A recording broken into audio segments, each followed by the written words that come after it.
Eu já até fiz um vídeo essa semana, né?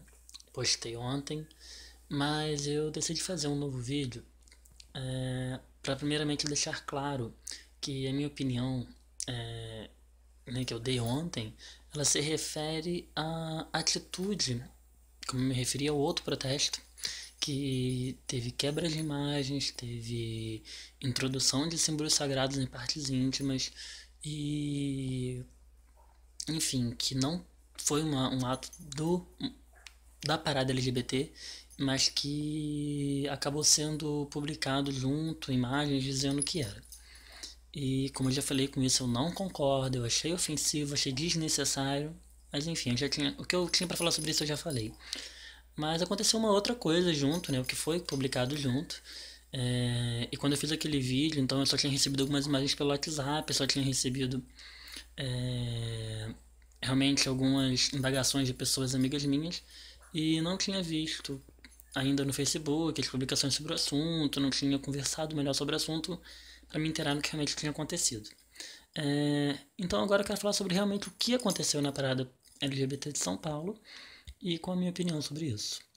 Né? Mais especificamente sobre a travesti que apareceu crucificada, né, em cima do carro alegórico lá da parada. Não, eu não achei aquilo ali ofensivo. Não, eu não achei aquilo ali desnecessário. Pelo contrário, o que eu acho desnecessário é esse moralismo hipócrita que tem se compartilhado, entendeu? De ver as pessoas falando sobre isso de uma forma como se ela tivesse feito algo absurdo. Primeiramente, não. Apesar de toda a aparência, né, de toda a semelhança, ela não estava ali imitando Jesus, representando Jesus. Para quem não sabe, a crucificação era uma forma de punição dada a alguns tipos de pessoas consideradas delinquentes, criminosas na época. E, enfim, isso não é uma coisa, uma exclusividade de Jesus. Pelo contrário, se você ler na própria Bíblia, tem lá um relato de que quando Jesus foi crucificado, foram crucificados também dois bandidos, né, dois ladrões do lado dele. Então, não, ser crucificado não é uma exclusividade de Cristo. E ser torturado também não. Aliás, cá entre nós, né? Seria muito bom se isso não fosse exclusividade de ninguém, se isso não fosse uma realidade. Mas o que ela quis representar ali é o seguinte: é que diariamente várias pessoas LGBT e em especial travestis, pessoas transexuais, são torturadas e assassinadas por serem quem são. E os argumentos que estão usando contra ela, de dizer que ela está cometendo uma blasfêmia, cometendo um pecado, esses argumentos foram usados também contra Jesus quando ele foi crucificado. Jesus não foi crucificado por pessoas ateias que não suportavam vê-lo falando de Deus, não. Jesus não sofreu, né, uma perseguição religiosa por pessoas que não acreditavam em Deus. Pelo contrário, ele sofreu uma perseguição religiosa por pessoas que estavam presas em seu dogmatismo religioso, que estavam presas em seu fundamentalismo e achavam que essas leis, essas regras eram muito mais importantes do que qualquer outra coisa. Enquanto essas pessoas achavam que elas eram puras demais para se misturar com algumas pessoas, era com esse tipo de pessoa, consideradas inferiores, que Jesus andava.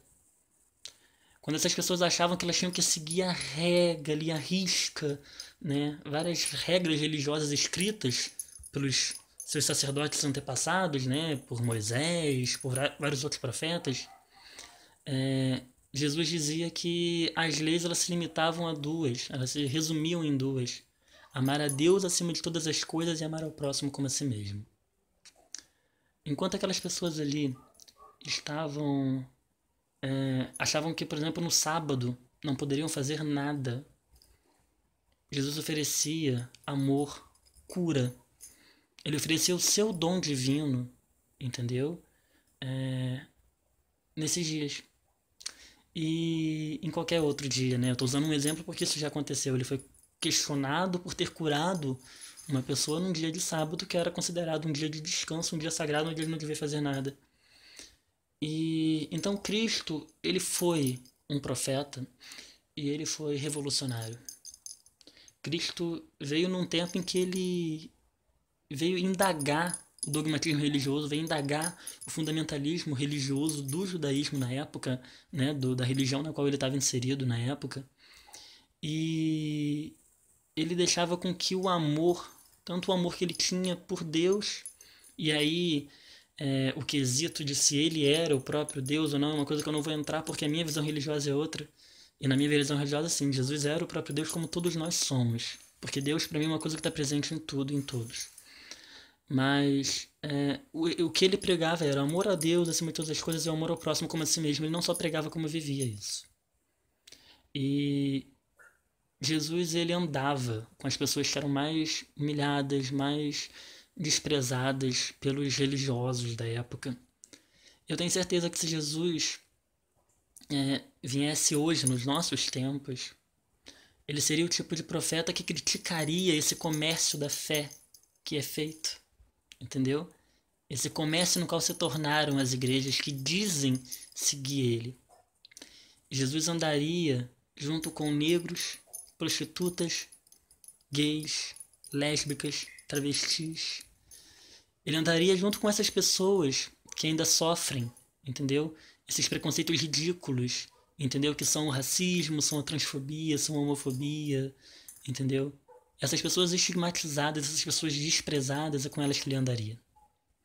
E sabe todo aquele sofrimento que Jesus teve lá, de ser torturado, de ser assassinado? Isso não é uma realidade do passado, não. Ainda hoje, muitas pessoas são torturadas e assassinadas por motivos diversos. E as pessoas LGBT, principalmente as travestis, né, as pessoas trans, enfim, elas são grandes vítimas disso. Então, o que aquela mulher representou ali pode parecer uma coisa absurda, assustadora de se ver, mas é uma realidade. Entendeu? Muitas e muitas travestis são encontradas aí mortas, jogadas dentro de um rio, jogadas no meio do mato, com seus corpos mutilados, são estrupadas, depois assassinadas. Isso não é uma realidade também só de travestis, não. Mulheres cis também sofrem isso, homens gays também sofrem isso, pessoas negras sofrem isso. Eu não estou dizendo que pessoas brancas, héteros, cis não sofram, mas eu estou querendo dizer que essas pessoas que eu citei, elas sofrem isso exatamente por serem quem são. Elas sofrem isso pela cor da sua pele, elas sofrem isso pela sua orientação sexual, pela sua identidade de gênero. E de boa, se você acha que ver uma travesti de braços abertos numa cruz, pedindo um basta à homofobia, à transfobia, e chamando atenção para a realidade, né, do que ainda acontece no nosso país, se você acha isso mais ofensivo do que abrir um jornal de manhã ou entrar num site da internet e saber que mais uma travesti foi encontrada morta, jogada no mato, no rio, saber que mais um casal foi espancado porque estavam andando de mãos dadas na rua, eu acho que você deve realmente começar a questionar se você é cristão de verdade, se você está seguindo os valores que Jesus Cristo pregou. Bem, o que eu queria falar é apenas isso, queria deixar com o meu apoio a esse protesto dela, falar sobre o que eu penso disso.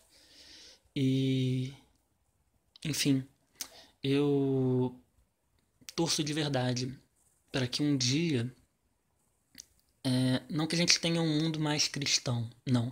Pelo contrário, eu quero que a gente tenha um mundo cada vez mais livre, onde as pessoas possam expressar toda a sua religiosidade, seja ela cristã, pagã, budista, candomblessista, ou o que for. Mas que, pelo menos um dia, a maioria dessas pessoas que se dizem cristãs realmente comecem a seguir o que Cristo ensinou, que foi amor. E amor ao próximo inclui, sim, o respeito ao próximo, a preocupação com o sofrimento do próximo. Não é você olhar um homossexual ou uma travesti que foi agredida e falar assim, bem feito, ele merecia isso. Não. É você olhar e falar assim: que tristeza a realidade do meu país, de uma pessoa ainda ser agredida por aquilo que ela é. E, enfim, eu torço de verdade para um dia em que haja menos julgamento e mais amor. Um dia em que as pessoas não sejam espancadas, torturadas, assassinadas, estrupadas por aquilo que elas são. Enquanto isso ainda estiver acontecendo, não. Eu não acho que foi um absurdo, não acho que aquela menina passou dos limites. Eu acho que aquilo ali ainda é muito pouco para chamar a atenção do que tem acontecido. Um grande abraço, um beijo no coração e até o próximo vídeo.